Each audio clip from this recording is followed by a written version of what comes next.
Hi everyone, good evening. I hope dinner is okay. I hope everyone's enjoying themselves. If there's anything that is not good, you can let me know. I'll let the hotel know. Hopefully, you can get a discount. Okay, so I'm here up tonight. I actually want to share a little story with everyone. Basically, it's about how I met my wife. So in August 2007, I began my undergraduate studies in NTU, Nanyang Business School. After 10 years in an all-boys school and 2 years in the army, finally, I was going to meet some real girls. Of course, there were girls in my JC too. But I was very committed to my studies and my CCA, council at that point of time. My JC friends can attest to it, right guys? Come on. Okay, so the first few weeks in university, we were introduced to our tutorial classmates, and in the hall, we had a lot of freshman activities where I was definitely meeting a lot of new girls. Alright, so paradise was an understatement if I were to describe how I felt at that time. My group of friends and I, similarly all from boys' schools, right, had this code word. This code word was called submarine. So basically like a submarine viewfinder scanning for objects, on the ocean surface. We were always moving our heads from left to right, seeing if there were any pretty girls. Whether it's in the library, the walkway, the classroom, canteen, whatever. Alright, so as for the girls, there were the shy ones, the cute ones, the sporty ones, and for this fourth one, I must be a bit careful in how I pronounce this word. Voracious ones, not the other V word, guys. Alright. After several months, I still had not much luck. Sure, there were a couple of dinner, movie dates, but never really had that kind of chemistry. You know what I mean, guys? Those who are married or attached, right? When you have that, you know you got that one.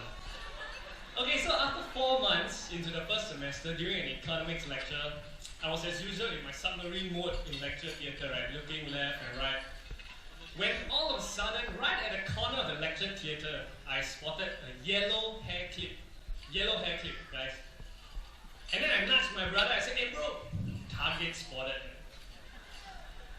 I looked down and I saw her face for the first time. She was really beautiful. Her actions were gentle and soft. She had a gorgeous smile. And at the end of the lecture, when she stood up, I thought, "Whoa, good height, good body too." True story, okay? She wasn't like that, the paunchy kind of look when she was in university. She transformed already, alright? So, something in me just came alive at that moment. Days, weeks after that, I would always try to spot her wherever I was, whether it was in the canteen, the lecture theatre, the study area. I would always try to see if this girl was around. Every time I see her, my heart, honestly, true story, would flutter and my knees would go weak. So my uni friends over there, they can attest that, I was really like, "Hey bro, I see her, can hold me, because I was really anxious every time she walked towards me. Through my sources, I found out that her name was Charlene. Right? She was from the business school like myself. She stayed in Hall 2, played volleyball with a ferocious left-hand spike. Wow, sporty as well, guys. Dream girl checklist, all done. No issues. So I was constantly asking for my friends for some tips on how I should approach this beautiful girl. I came close several times. When I see her walking towards the lecture theatre, I purposely go and try to open the door for her. Please, you first. I go to canteen too for my dinner almost every day. When I see her queuing up, I line up behind her. So that if she drops something, I say, "Oh, this one for you." $10, 20 actually, it's 20 actually. Right? So, but never had this kind of luck. So one of my friends told me, "Hey, why don't you go and check her Friendster profile?" Right? Last time there was no such thing as Facebook yet. It was still Friendster. So I was like, "Oh, okay, sounds good. Maybe if I find a common topic, I could talk to her about it." But to my disappointment, when I went to her Facebook profile at that time, I found out that her relationship status was, let's just say, she's unavailable. So thinking back, I also pity my uni friends because every day I was whining and complaining to them.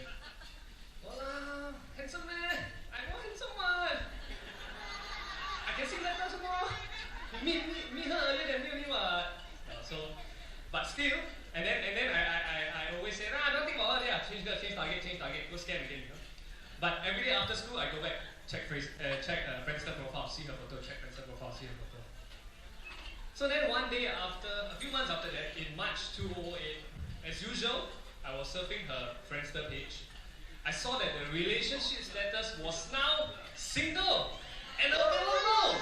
I was like this, we are the champions, my friend, we keep up. Sorry, a bit too high. So I was like, yeah man, this is the golden opportunity. I must not let go of this. So I was like, okay, through the common friend who gave me her name, right, her hall and all that, I called the lady up and I said, hey, look, why don't we execute this plan? You ask Charlene out for lunch, I will coincidentally bump into you, and then you will ask me to join, and I was like, no lah, don't want lah. And then you'll say, come on lah, just lunch, and I'll be like, okay lah, sure. So, but of course we carried out that plan. A few days later, I coincidentally bumped into her while on the way to the canteen. As then I said, don't want lah, she said, come lah, I said, okay lah. Whatever, but however, what we did not expect in our flawless plan was that Charlene actually said, oh, you all two going lunch, then it's okay lah. I go meet my other friends, it's fine. I catch up with you another time, Wow. At that point of time, my heart, guys, you know what I mean? Those who were rejected before, pain. So again, I complained to my friend, wow, no one to come and eat lunch with me. But I still go back every day, check Friendster, check photo, see photo. A few weeks later, I thought, okay, guys, let's just do it lah. I summoned my courage. I thought, do or die. I dropped her a message on Friendster, and the message went something like, hi, not too sure if you remember me. I met you and Amelia for lunch that day, but you had something on and had to go off. See, I'm so polite, right? Just wanted to wish you luck for the upcoming exams. And anyways, what do you intend to major next year? Specialization. Fantastic lead-in question. Looking forward to hearing from you. Smiley. Always end with a smiley. A day passed, 3 days, 1 week, 2 weeks, no reply. Again, I complained to my friend. Don't want to respond to me, very proud. My friend, Sing her said, uni friend, I was bunking with him at that point of time, if I'm not wrong. Sing said, hey, why don't you just message her again? Try again. Maybe you took kanchong, you never pressed the send button. I'm sure all you guys have had that kind of experience. You want to really send something urgent, important, but you actually forgot to click send. So I thought, okay lah, nothing to lose. If she had received the first message and thought I was a creep, the second message would do nothing, not much damage other than to confirm it, right? So I just dropped the second one and I asked her, hi, you received my previous message. Very easy, straightforward, because no patience today. To my surprise, she actually replied within a day, and she said no, she did not receive any message. Clearly, I did not press send. And followed up very sweetly by asking me if I could forward it to her again. Of course, sure, why not? Copy, paste, send, right? And from there, after we managed to hit off on Friendster messaging, we progressed to MSN Messenger.